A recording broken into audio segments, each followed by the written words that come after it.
Приветствуем наших подписчиков и гостей канала Эзотерика для тебя, друзья. Мы вас всех приветствуем в изобилии и достатке.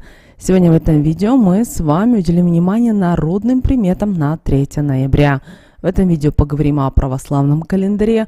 Обязательно уделим внимание народному календарю, поговорим о том, что можно и чего категорически нельзя делать 3 ноября.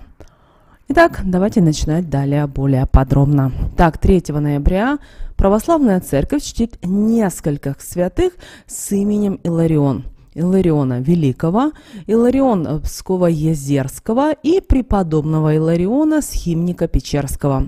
Давайте немножечко уделим внимание Илариону Великому и посмотрим, почему православная церковь чтит его память в этот день, 3 ноября. Итак, Иларион Великий родился в Палестине в III веке.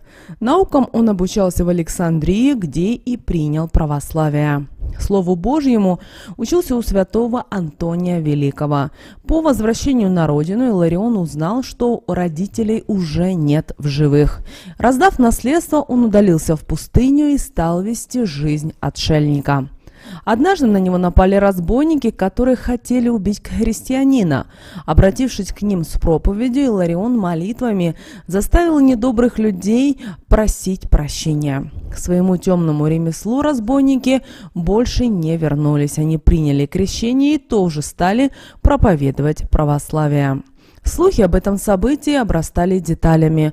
Люди подтянулись к Илариону, обладавшему умением исцелять от самых тяжелых болезней и избавлять от нечистой силы. Известно, что Иларион основал несколько монастырей в Палестине и был первым проповедником монашеской жизни. Чувствуя близость смерти, он отправился в Египет, чтобы побывать на могиле святого Антония Великого. Умер преподобный на Кипре, там же был и похоронен. Следующий Иларион, которого чтят в этот день православная церковь, это Иларион Псково-Езерский или Гдовский. И он являлся учеником святого Ефросина Псковского, основателя Трехсвятительского Елизарова монастыря. О святом известно немного. Он жил в 15 веке неподалеку от Чудского озера. Там долгие годы занимался проповедничеством. В краю, где река Желчь впадает в Чудское озеро, заложил Озерский Покровский монастырь и был его первым настоятелем. Близость Ливонского ордена не стала помехой для святого Илариона, который много сделал для распространения православия. Благодаря его проповедям христианство активно распространялось среди эстонцев. Вся жизнь святого была посвящена развитию Покровского монастыря. Святого Илариона не стало в 1474 году. Он похоронен на территории своей обители. Далее немножко уделим внимание преподобному Илариону Схимнику Печерскому. Это был строгий аскет, ученик и соратник преподобного Феодосия Печерского. Подражая своему учителю, преподобный Иларион дни и ночи со слезами молился Богу и соблюдал строгий пост. Ну а в народе 3 ноября получило следующее название Илариона в день Илариона или Первая Пароша. Именно в это время крестьяне ждали заморозков и похолодания. Народные приметы на 3 ноября помогали нашим предкам определить, какой же будет зима. Кроме этого, делали прогноз погоды и на предстоящий год. По поверью, в Иларионов день нельзя было отправляться в дальнюю дорогу, потому что может случиться какая-то беда. Дороги у наших предков считались символом жизненного пути. Поэтому, если вам перешли дорогу, то знайте, что это достаточно плохой знак. Вас могли таким образом лишить здоровья, удачи и благополучия. Помимо этого, дорогам издревле приписывали опасность. Их считали своеобразной границей между нашим миром и местом обитания злых духов. На месте старой дороги нельзя было строить дом. В противном случае хозяев замучают несчастье и болезни. Поэтому наши предки перед тем, как строить любой дом, обязательно много чего узнавали и соблюдали все народные приметы. Потому что как дом, так же и земля у наших предков имела очень сакральное и важное значение. Также на тропинке нельзя было спать, лежать или сидеть, громко кричать или петь песни, а также справлять по нужде. С особой осторожностью наши предки относились к перекресткам, к обочинам и развилкам.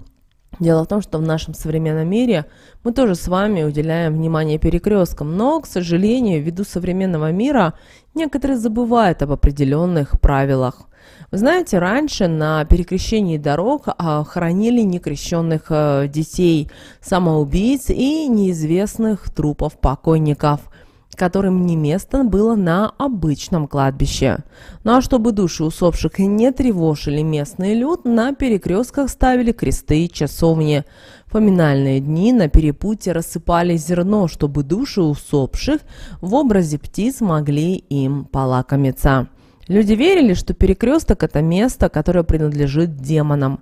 Здесь нечистая сила обретает особую власть над человеком. На раздорожье можно было видеть черта, лешего, русалок и ведьм. Нечисть специально сбивала людей с пути, чтобы заманить их в свои сети. Именно на перекрестке принято проводить различные обряды, чтобы избавляться от болезней, передать ее животному или другому человеку. Поэтому поднимать на распутье ничего нельзя, иначе не избежать беды. Это правило действует и на сегодняшний день в современном мире, поэтому перед тем, как переходить дорогу, обратите внимание, не находитесь вы ли на самом перекрестке. Также наши предки верили, что если на перепутье выбросить волосы или ногти больного человека, то люди растопчут его болезнь и человек выздоровеет. Ну и в этот день, 3 ноября, начинала сыпать пороша. Дорога становилась непролазной, и поездки откладывались уже на другой день. Ну а если кто-то решался выехать, то ему помимо дорог и перекрестков сулила еще одна опасность – это непроходимая грязь.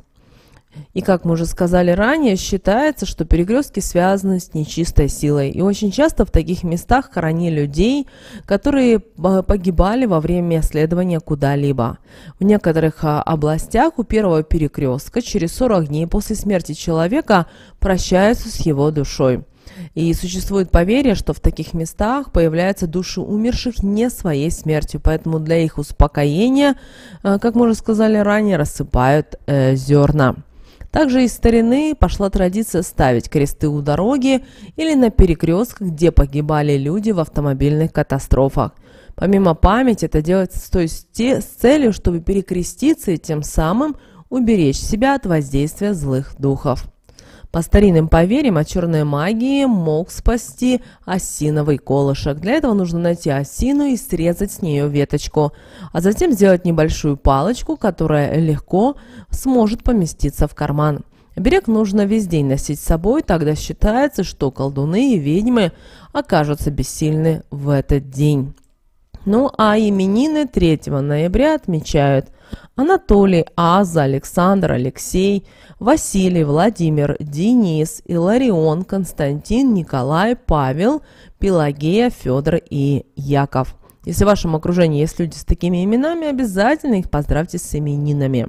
По мнению наших предков, люди, рожденные в этот день, 3 ноября, рождались, как правило, ответственные и отважные. Достоинством таких людей было то, что они добивались легко всего того, что они только пожелают на своем пути. Да, были и недостатки у людей, рожденных 3 ноября, и главными недостатками являлись чрезмерная гордость и самоуверенность. Ну, а сны нынешней ночи часто бывают вещими. Они дают человеку понять, что для него важнее духовное или материальное развитие. Нельзя сказать, что кто-то из этих двух начал должно взять верх. Оптимальным будет вариант, при котором они находятся в равновесии. Если что-то все-таки перевешивает, необходимо подумать, как же соблюсти баланс. Ну а если сон, в котором фигурировал орешник, знаете, сулит вам большое счастье в эту ночь. В ночных грезах увидели квадрат, скоро обретете долгожданную стабильность. Приснилась черная смородина, значит, в данный момент вам не следует питать иллюзии. Если во сне вы ее ели, то в ближайшем будущем рискуете впутаться в какой-то авантюрный роман. Собирали, сложная ситуация, которая сложилась в вашей жизни, скоро превратится в большую проблему. Ну а пригрезившийся винный погреб говорит нам о том, что наяву вашим мечтам не суждено сбыться. Если в сновидении вы в него спускались, то знайте, что путь, который вы для себя выбрали, ведет к саморазрушению, а выходить из него вам удастся избежать опасностей. Давайте теперь уделим внимание и талисманам на этот день. Обращаем ваше внимание, что кулон в виде волка или волчонка из золота является прекрасным оберегом и способен принести удачу своему обладателю, так как этот хищник является символом духовного учительства. А вот рожденным 3 ноября следует иметь талисман с изумрудом. Это камень, который помогает своему владельцу бороться с дурными наклонностями, например, лживостью, склонностью к авантюрам и аферам, а также неверностью в любовных отношениях. Для остальных же людей он станет источником крепкого здоровья, успеха и поможет в самых смелых начинаниях. В Иларионов день наши предки занимались рукоделием. Конечно, и тогда, и в наше время это являлось и является уделом женщин. Закончим все хлопоты, связанные с приготовлением еды. Представительницы взрослого поколения садились в кружок и начинали вязать. А девушки в это время собирались в соседней комнате. Разговоры, конечно же, шли о женихах, о будущем сватовстве. Но бездельничать не позволялось, руки в это время работали. Молодежь училась вязать, осваивая старинное мастерство с помощью ближайших родственниц. Представительницы слабого пола в этот день занимались рукоделием. Дело в том, что в летний период было некогда шить, вязать и вышивать. Обычно дамы собирались после обеда, когда еда уже была приготовлена, а семья накормлена. Девушки собирались в отдельные комнаты, дамы пели песни и рассказывали разные истории. Старшее поколение в этот день, 3 ноября, учило представительниц слабого пола своему мастерству. И самый главный обряд этого дня – это практиковаться в вязании. Если девушка не занимается вязанием, то все остальные дни будут складываться удачным образом. Ближе к вечерам девушки собирались в одной комнате и проводили разные ритуалы, а также заговаривали предметы на поиск любимого мужчины. Иларионов день подсказывал, какую погоду можно ждать в ближайшее время. Если снег выпал в ночь на 3 ноября и к утру остался лежать на земле и не спешил таять, это означало, что весна будет ранней. Звездное небо в ночь на Илариона говорило о хорошей погоде в ближайшие дни. Также считалось, что 3 ноября – хороший день для гадания. Девушки обычно в такой день пытались узнать, за кого им суждено выйти замуж. В Иларионов день знахарки подыскивали себе учениц для передачи мистических знаний. Девушка, которая поступит такое предложение, нельзя было отказываться. Также в Иларионов день было принято просить прощения для неупокоенных душ. Речь идет о самоубийцах, пьяниц и некрещенных детей. Для этого на ближайшем перекрестке наши предки рассыпывали пшено или, как вариант, хлебные крошки. Кроме того, в этот день проводили магические обряды, чтобы заглянуть в свое будущее. Также обращаем ваше внимание, что 3 ноября нужно избегать людей с черными или просто темными глазами.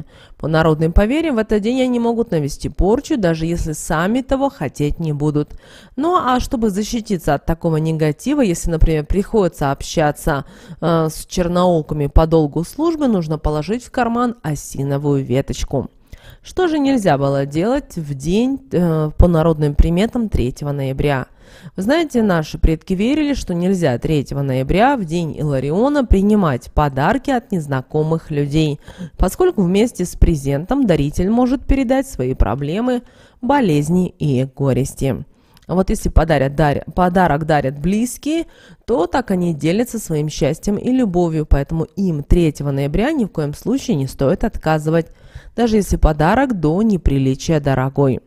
Запрещается в день Илариона отказывать в помощи родственникам. По народной примете в будущем Нарушившего запрет будут ждать большие неприятности, которые будут связаны именно с деньгами. Это могут быть и обманы, кражи, и мошенничество. К тому же, кто 3 ноября протянет руку помощи, будет целый год сопутствовать фортуна. Все, что не задумает, обязательно исполнится. Не стоит в Иларионов день собираться в дальний путь, иначе может произойти какое-то несчастье. Если же отменить поездку невозможно, надо перед тем, как сесть в транспорт, обязательно 3 раза прочитать молитву «Отче наш» и поцеловать нательный крестик. Так можно оградить себя от бед в дороге. Нельзя 3 ноября жаловаться на судьбу и грустить, иначе тоска станет верной спутницей на весь последующий год. Сегодня надо веселиться и радоваться, даже если для этого и нет особых причин. Народные приметы запрещают в день Илариона поднимать что-либо с дороги и нести домой. Знайте, что предмет, который вы подняли, может стать причиной бедности и горести, которые будут сопровождать членов семьи на протяжении целого года. Не стоит 3 ноября забывать об умерших родственниках, особенно тех, кто умер не своей смертью. Считается, что именно в этот день, в Илариона, в день 3 ноября, надо сходить на кладбище, а также рассыпать на перекрестке хлебные крошки. Так можно порадовать души покойных, которые принимают образ птиц. Вот такие, друзья, у нас с вами народные приметы на 3 ноября. Мы надеемся, друзья, наши советы и наши рекомендации вам помогают в жизни. С вами, как всегда, был канал Эзотерика для тебя. Обязательно подписывайтесь на наш канал, обязательно ставьте лайк этому видео. Обязательно поделитесь этим видео с теми, кому вы знаете, что это видео, эта информация будет полезна и важна. Ну а прямо сейчас на экране вы видите 2 всплывающих окна. Друзья, это следующее рекомендованное видео для вас. Нажимайте на то видео, которое вам на интуитивном уровне понравилось больше, и смотрите. Всех благ, друзья! Услышимся в следующем видео.